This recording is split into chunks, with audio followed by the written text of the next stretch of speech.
Okay, welcome to the vocabulary lesson for the validation article.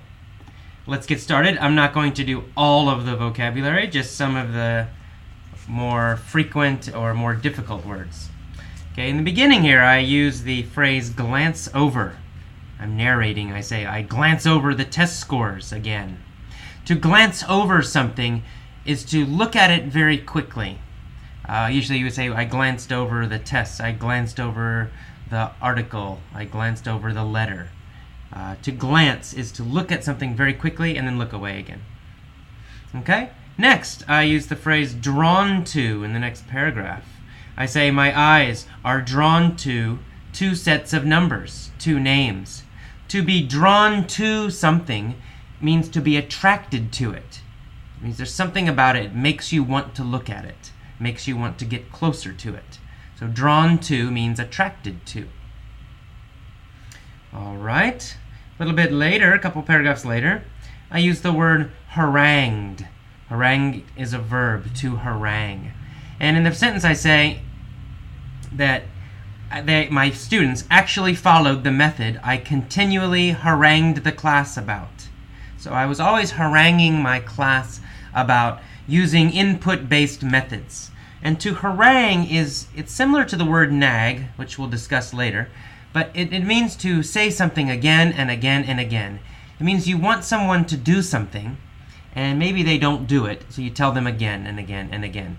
So I would harangue my class about using these methods. I would say, you need to listen to English every day. You need to listen to English every day. You need to listen to English every day. I'm trying to convince them. I'm trying to persuade them, and so I repeatedly tell them to do this again and again and again. That's called haranguing, or the verb is to harangue. All right, and then a little bit later in that paragraph, I use the adverb faithfully. I mentioned that one of these students, Kyung, joined the linguist and that she faithfully uses their system. To faithfully do something is to do it with a strong belief, with strong confidence. So you're not just doing it because someone tells you to do it. You're not just doing it with half an effort or with just a little bit of effort. It means you really believe what you're doing. You think it's a good thing and you really, really, really want to do it. So that's faithfully. So Kyung faithfully follows the linguist system. She's following it because she really believes it will work. And it does.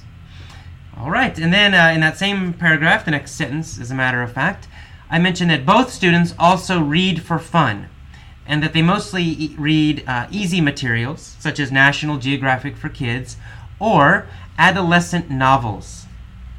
Adolescent is a certain age. It's the age before teenager. So teenagers, we usually say 15 years old, 16, 17, 18, 19. We describe people that age as teenagers. But people who are children, who are about 11, 12, 13, 14, in that age, that middle school age, we call them adolescents. Adolescents. So an adolescent novel is a novel, a book. It's a book for children that age. So my students, even though these are graduate students, actually, they are reading books that are for middle school children, adolescent children. All right, in the next paragraph, I use the word jargon. I said, in TESOL jargon, these two students followed an input-based approach. Jargon, it means special vocabulary. It's special vocabulary for a certain job or a certain business or a certain field.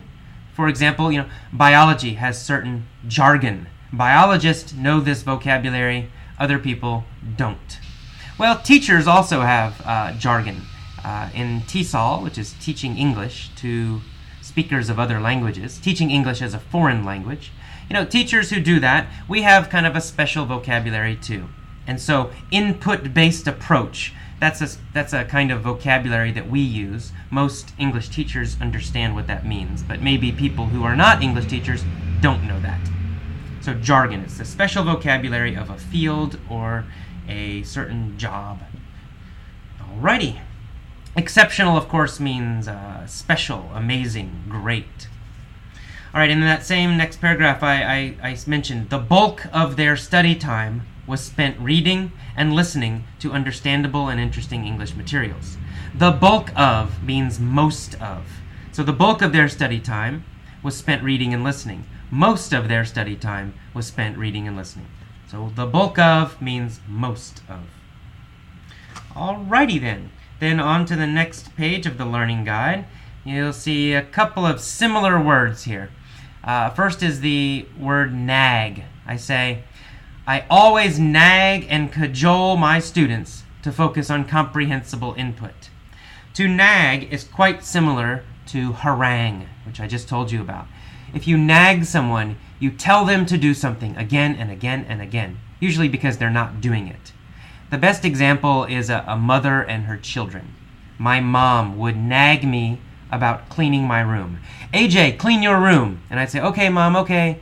But I didn't do it. So then she would tell me again a few minutes later, AJ, clean your room. And a couple minutes later, AJ, clean your room. And then again, AJ, clean your room. AJ, clean your room. So she's nagging me, right? It's kind of like complaining again and again and again and again about something. And then in that same phrase, I use the word cajole, to cajole. Cajole means, again, to try to persuade someone. It's the idea of almost trying to push them to do something. So you're trying to convince them. You're begging them. Maybe you're pushing them a little bit. Do this, do this, do this, and you're trying to change their mind about something. That's cajole. So there's a little bit similar meaning there. Nag and cajole.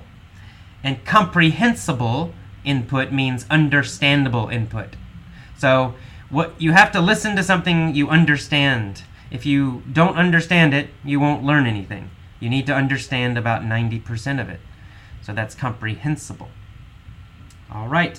In that same paragraph, you see the word quantitatively. That's a nice long word. I say, it was thrilling to see this knowledge illustrated quantitatively. Thrilling, of course, means exciting. Illustrated means shown, or sometimes it means proven. But quantitatively means with numbers, or numerically. It's another way to say that. So I knew that these methods were better, but in my own experience, in my own classes, I had never done like a pre-test and post-test research to show with numbers that this method is better. So this was my first chance to see with numbers in person with my own classroom, my own students. All right, in the same sentence, as a matter of fact, I used the phrase dramatic fashion, in dramatic fashion. It was exciting to see this knowledge illustrated quantitatively in such dramatic fashion. In dramatic fashion means in a strong way, in a powerful way, in a very noticeable way, something that everybody sees and notices. Easy to notice it, very powerful. So in a powerful way, in dramatic fashion. Alrighty, moving on then. I use the word replicate, skipping a paragraph here. I say many research studies replicate these findings. So I said this is not an isolated incident. An isolated incident means a special experience, something that doesn't usually happen. But this is not an isolated incident. This is a common incident. It's something that happens a lot. Many research studies find the same results. And I mentioned many research studies replicate these findings. Findings means results. Replicate means repeat or copy. And sometimes it can have both meanings together, to repeat and copy. So many research studies replicate these same results. They repeat these same results. When they study and compare input-based methods and analysis-based methods, the input-based methods always win, or 99% of the time. Okay, and then in the next paragraph, you'll see the word starkly. I say, I have never seen this phenomenon so starkly illustrated in person in a quantitative way. Starkly means in a strong and obvious way, in a strong and powerful way. So it's an adverb. Okay, in a strong, powerful way that's very obvious. Starkly also has the idea of obvious. Everyone sees it. And then I mention in a quantitative way. So the opposite, not the opposite, but another way, another kind of knowledge or proof is qualitative. Qualitative, well, there's an L in there. Qualitative means without numbers. So I have a lot of qualitative experiences. I can observe my students. I see that certain students usually do better. It's the ones who follow the input-based methods. But this time I have a quantitative proof. In other words, I have numbers, test scores, to prove what's happening. Okay, in the next paragraph, we use the word validation, which is also the title of this article. Say, these results are a small but powerful validation of my own teaching approach. Validation is proof or evidence that proves something is correct. So it means positive proof or positive evidence. It's something that proves you are correct or something is correct. In this case, my two students who improved so much faster, they are validation for my teaching methods or for input-based methods, not just my methods.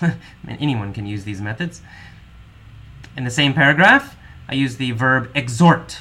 I say, and the methods I continually exhort my students to follow.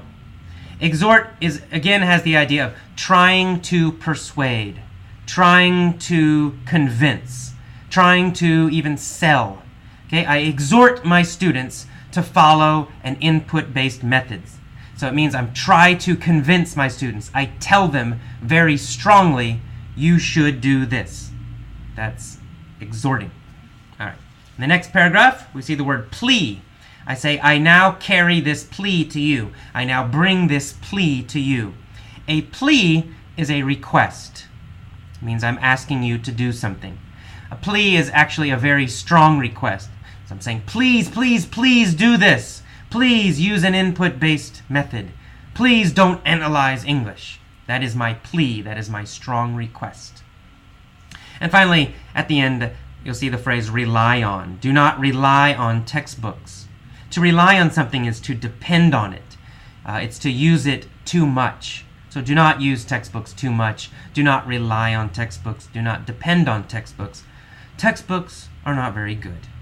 Okay, that's it for today's vocabulary lesson for the Validation podcast.